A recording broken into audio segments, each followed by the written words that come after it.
was originally requested to discuss Israel's weaponization of humanitarian aid for collective punishment purposes, with Israeli leaders confessing to it publicly.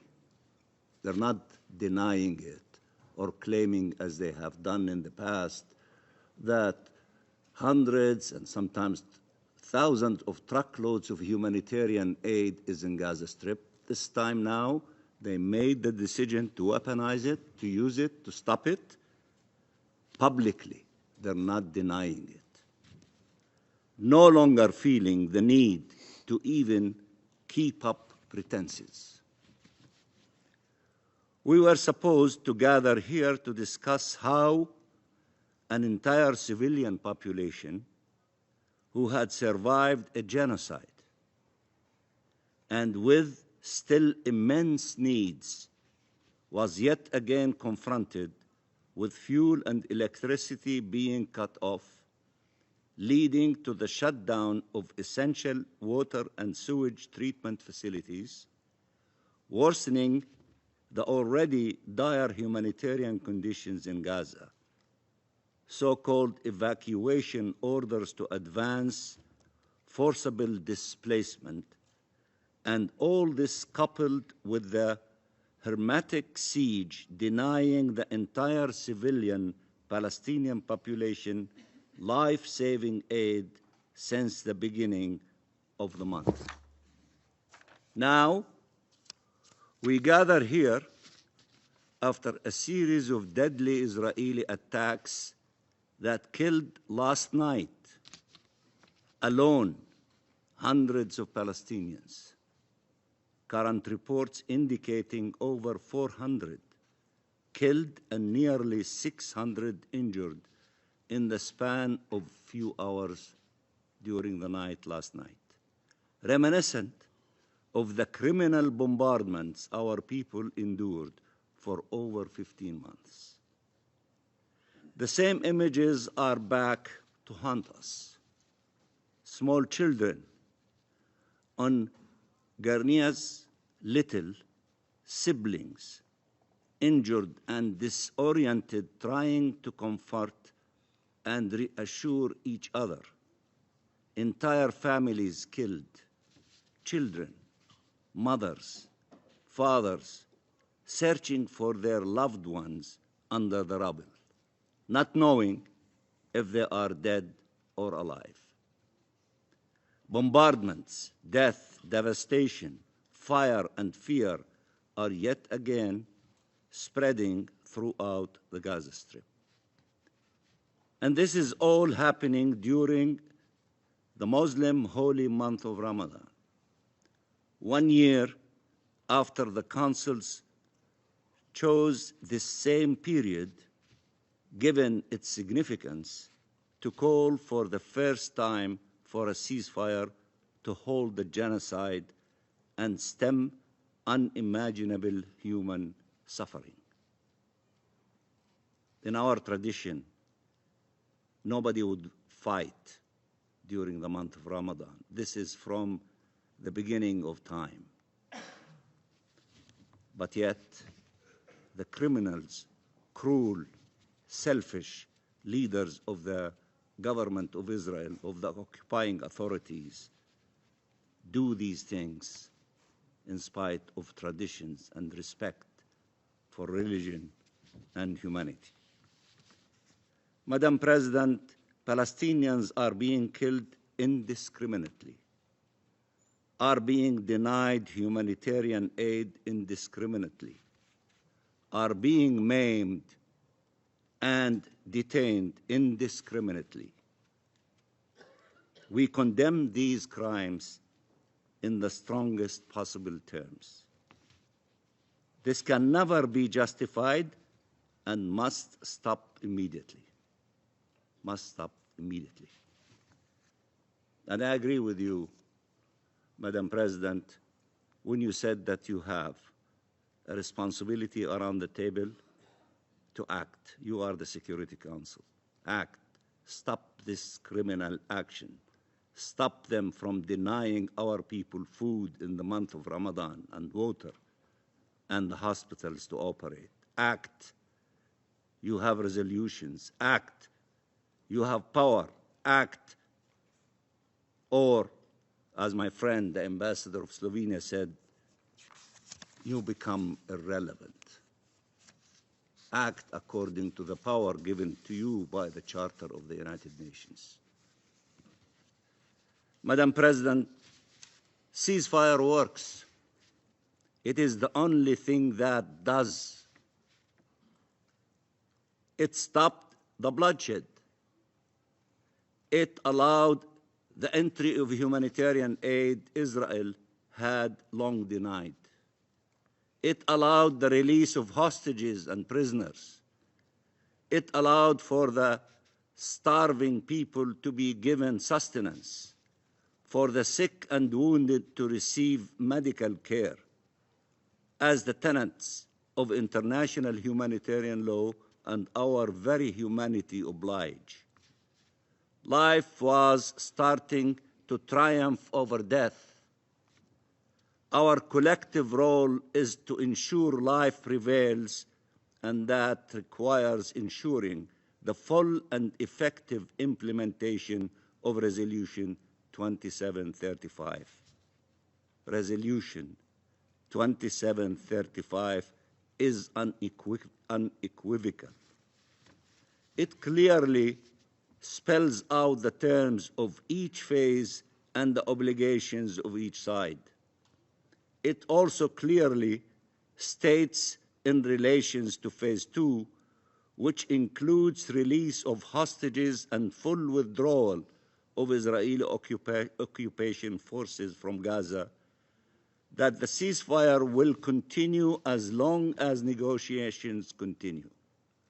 And negotiations will keep going until all the agreements are reached and Phase 2 is able to begin. There should not be unilateral, self-serving, and irresponsible decisions to execute breaking the ceasefire. While the Trump administration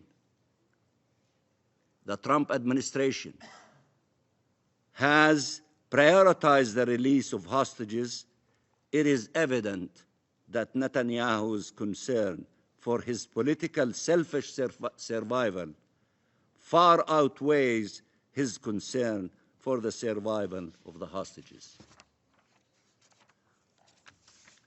Madam President, the resolution is also clear in rejecting any attempt at demographic or territorial change in the Gaza Strip, including any actions that reduce the territory of Gaza, a goal Israel continues to pursue as mass forcible displacement and annexation remain its primary aims throughout the occupied Palestinian territory. The resolution also reiterates the Council's unwavering commitment to the vision of the two-state solution where two democratic states, Israel and Palestine, live side by side in peace within secure and recognized borders, consistent with international law and relevant UN resolutions, and stresses the importance of unifying the Gaza Strip with the West Bank under the Palestinian Authority. This is the only way forward. This is the only way forward. Sustaining the ceasefire, implementing it in full, and transforming it into a clear and immediate pathway to Palestinian independence and ceasefire for all. Act now. You can act not to allow the ceasefire to be broken, not to allow the starvation of the Palestinian people. Act now.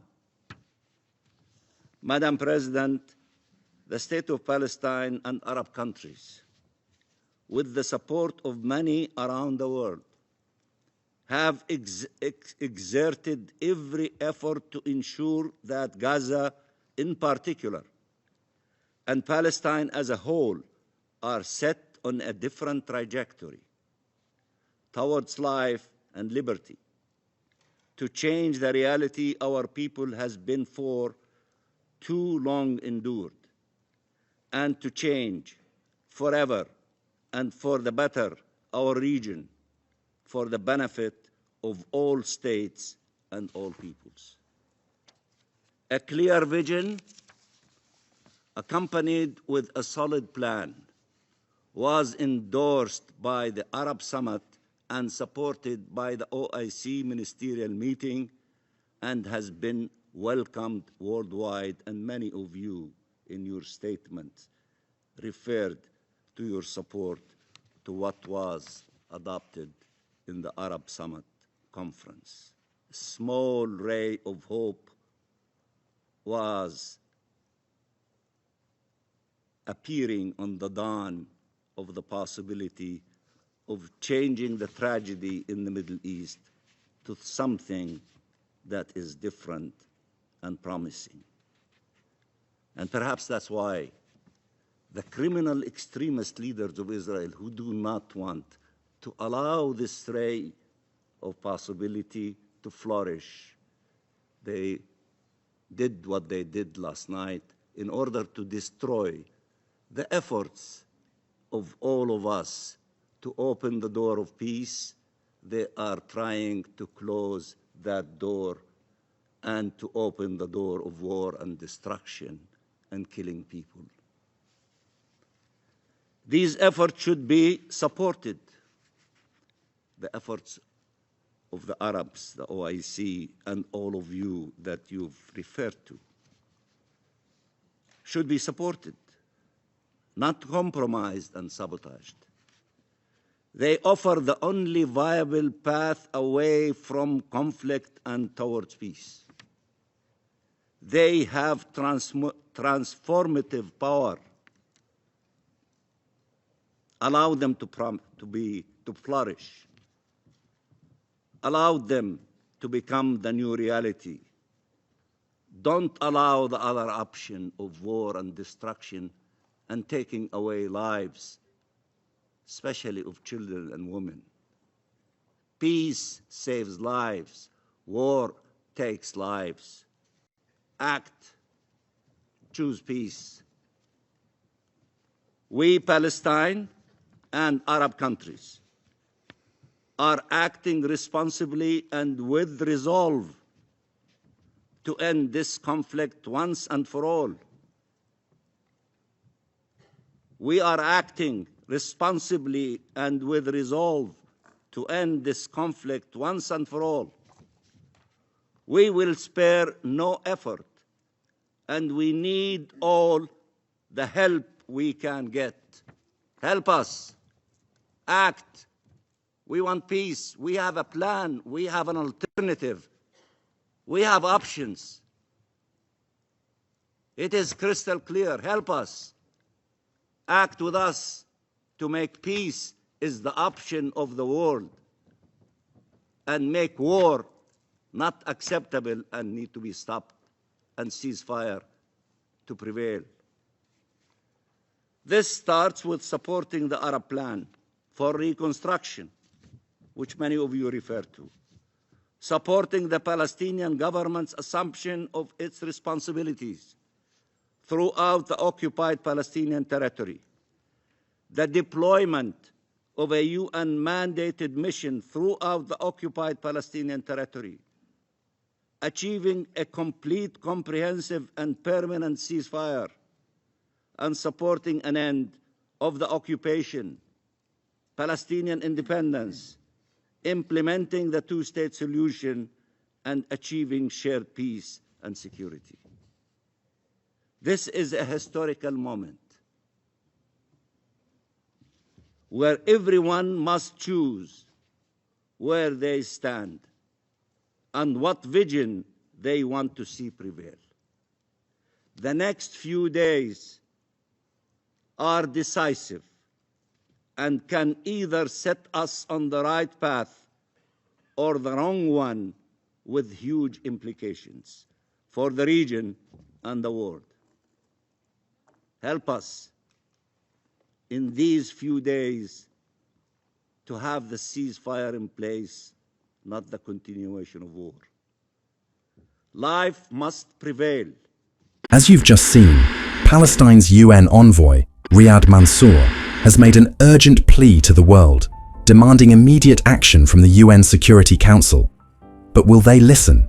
Will this be the moment that changes everything for Gaza? Or will the cycle of violence continue? The stakes have never been higher, and the world is watching. Let us know in the comments. Do you think the UN will take real action, or is this just another speech lost in the noise? And don't forget to subscribe for more breaking updates as this situation unfolds.